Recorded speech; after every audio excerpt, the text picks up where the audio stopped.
Welcome to The Last Breakfast. Please enjoy the video. In this video, I will explain how to buy S&P 500 stock. First, understand that the S&P 500 is an index, not a single stock. You can't directly purchase the index. Instead, you invest in funds that mirror its performance. This approach provides broad diversification across 500 large American companies, reducing risk compared to individual stock picking. It's a popular strategy for long-term growth. To invest, you'll typically choose between an exchange-traded fund, or ETF, and a mutual fund.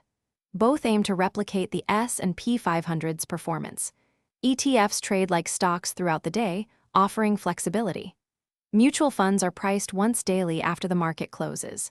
Consider expense ratios, which are annual fees, as ETFs often have lower costs, impacting your long-term returns. Your next step is to open a brokerage account. Many online brokers offer user-friendly platforms. You'll need to provide personal information and link a bank account to fund your investments.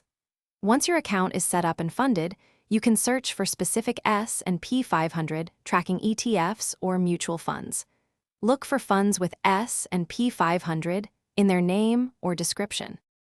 With your account funded and fund selected, you're ready to place a buy order. For ETF, you'll specify the number of shares. For mutual funds, you'll typically invest a dollar amount. Many investors use dollar cost averaging, investing a fixed amount regularly, which helps smooth out market fluctuations over time.